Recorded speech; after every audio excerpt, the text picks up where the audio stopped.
projeté image dem au moment où étudiants yi bëggoon nañu amal ñu yee leen di ko fi amee sa jàngat justement ci par rapport ak fono bi. bon ci lu ñu jàng de mooy communication dafay am prétexte bi mooy dafay am luy leer des fois sax ñu tuddee ko communication de crise mooy dafay am jafe-jafe bu am ñuy xaar autorité bi mu wax ci parce que opinion dafa war a am des éléments par rapport ak faits yi parce que daf koy xaw a jaaxal léegi nag meilleure formule nga xamante ni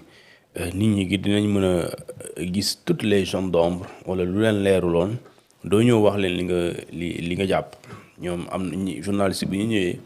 dañoo yore ay questions parce que ñoom ils ont quitté leur rédaction pour ñu amal ay tas de questions am na ñoo xamante ni c'est des journalistes amaana citoyen lambda bi yor na question mu balancer ko ne ko soo demee est-ce que doomu laajal ma ministre bi lii donc yooyu bu ñu defee format déclaration de presse mooy yooyu du mën a am parce que li déclaration de presse ak point de presse ak conférence de presse suñu la koy jàngal dañ ne quand il y a une déclaration de presse il y a même pas de question mooy kii ñëw day wax ñëw lire lu muy lire il vient avec ses données c'est-à-dire que moom lu muy wax préparé na ko bu yàgg c'est-à-dire que même bu waxee mën nga ci bañ a d'accord waaye yow amoo question boo koy laaj loolu mooy déclaration de presse et mais si son point même point de presse a baaxuloon lu gënoon mooy ñu def une conférence de presse mu nga xamante ni les journalistes auront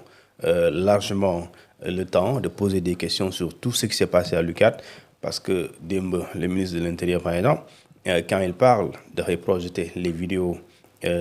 ñenn ñi ñuy wax ne ay étudiants lañ ñu yore ay cocktail molotov mais on n'a pas projeté des vidéos yi nga xamante ne par exemple on a torturé des étudiants te vidéos yooyu da nga ko war a projeté parce que Sénégalais yëpp dañ ko gis donc pour une question d'équilibre soo génnee vidéo ñi taal ñu yore ay cocktail molotov te dama jàpp na ñooñu dañu leen war a traquer jàpp leen parce que en réalité loolu amul benn rapport ak manifestation parce que yéene bi mu ngay xool yéene bi mooy gaañ donc ñi nga xamante ne aussi ñoo doon dóor étudiants yi ñu leen ñëpp gis leen on a filmé ñi filmé peut-être duñu ay renseignements généraux c'est des étudiants qui ont filmé et les vidéos ont été diffusées sur tous les réseaux sociaux donc images yooyu c'est des images yoo xamante ni c'est des images révélatrices nga te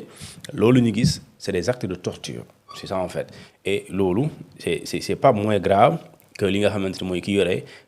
cocktail wala defar ay lu ñu tuddee grenade c'est pas moins grave que ça l'acte de torture ce n'est même pas prescriptible nit su ko defee même bu ñu toogee 10 ans bu ñu ko xamee dañ la war a topp donc tu vois un peu moo tax format bi bon ils ont choisi de le faire mais bi gën en tout cas mooy nga bàyyi déclaration de presse bi nga ñëw assumer des questions-réponses ni ñu poser les questions ngay tontu. beneen question mooy ci wàllu français universitaire parce que nee li am. viol yu benn yoon français universitaire que dit la loi justement par rapport à ça ci par rapport ak lan mooy français universitaire parce que nañ campus social bokkul ci le ministre de l'enseignement supérieur l'a évoqué le ministre Bamba Cissé également wax na ko. c'est que foofu même le ministre quand il essaie de. waaw mais xam nga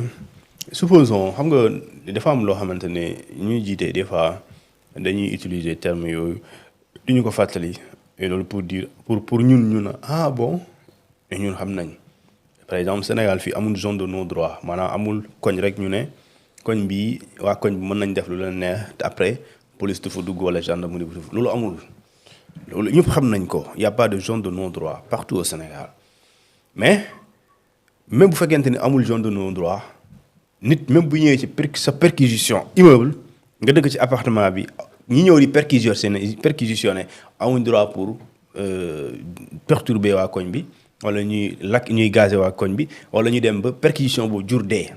pourtant am ngeen droit dem fa donc le débat c'est pas ay campus social wala campus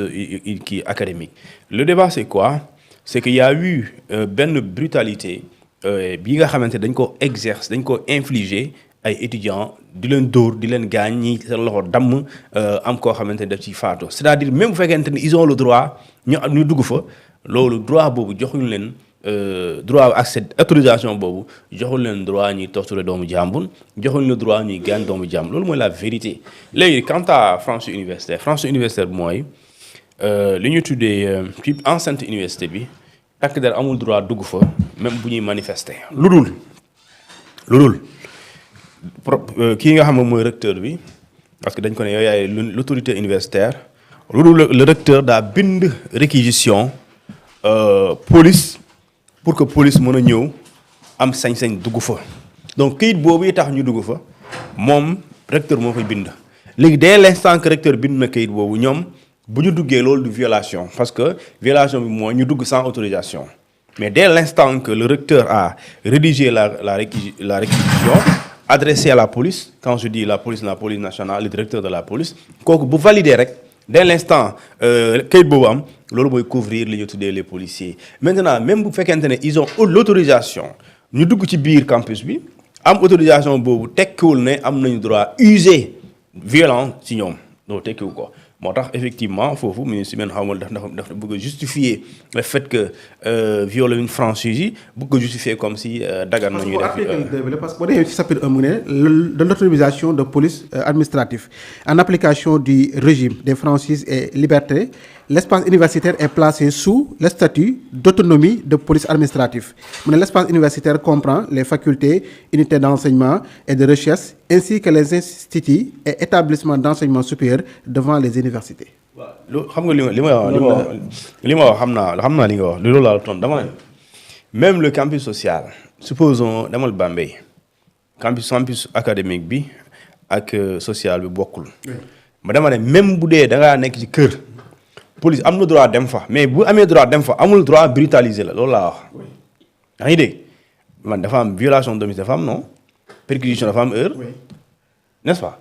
et pourtant heure boobu tekkiwul ne kenn amul droit dugg sama kër mais dañ la ne yow yoon moo ne Sénégal perquisition dafa am heure ci yenn fee yi amoo droit dugg fa bu dee da nga fa war a dugg da ngay xaar ci koñ bi ba heure bi jot nga soog a dugg ci këru jàmbur xam nga dafa am léegi su heure boobu jotulee nga dugg ci biir violation de domicile la nekkal policier tu as violé mon domicile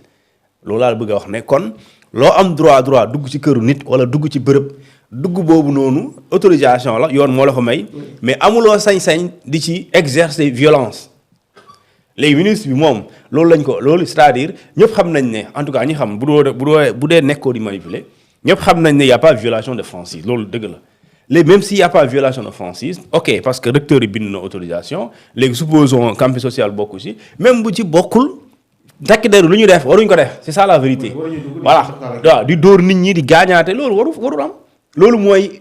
torture loolu lañ doon xeex fii depuis 2021 vidéo yu bëri yëpp ñuy wax Macky Sall Antoine Diome et cetera gars yi mere leen loolu kese la parce que lu ñu doon def nit ñi du yoon da koo tere et Sénégal ci boppam état en tant que état moo ko ratifié en 1984 aux Nations Unies ñu signé ko ñu ne ko li ñu tuddee les conventions contre la torture te soo demee ci article 2 bi ci préambule bi mu ngi lay définir lu mu la définir yëpp loolu moo amoon université mooy jàpp nit buntu xatal ko di ko dóor di ko gaañate dans le but nga punir ko wala nga obliger ko pour mu wax wala mu noppi loolu am na fa. soo demee article 2 dañ ne état yooyu signé loolu dañ leen wax ne yéen jël leen matukaay yëpp ci wàllum li ñu tuddee disposition réglementaire ci disposition administrative ci disposition judiciaire pour que loolu bañ a am ci réew. ba pare article 12 mu ne la su loolu amee ci réew ay noot ay gaañaate na état bi jël li ñu tuddee bu def enquête indépendante moo tax ministre de la justice amul choix pour bañ a génn elle est obligée de sortir parce que loolu Nations Unies moo ko wax et boo bëggee respecté wu ak li ñu tuddee les conventions internationales je suis obligé de faire ça parce que article du def ne su lu mel noonu amee ci réew ñu torturer nit wala ay nit l'état bi lu mu war a def mooy def une enquête indépendante pour situer les responsabilités. Donc, voilà, ça veut dire que donc, c'est en parfaite harmonie avec l'article 12 de la dite convention des Nations Unies contre la torture. Donc, ce sont les actes de torture moo rafetul nit ñi góor di gaañ loo rafetul et je pense que si le ministre Bamba Cissé posé woon nañu ay questions yenn questions yi may sais que les journalistes ils ont beaucoup de questions à poser. Beaucoup de questions parce que ñi nga xamante ne ñoom ñooy et bon à la limite le premier policier je pense qu'il a voulu défendre benn partie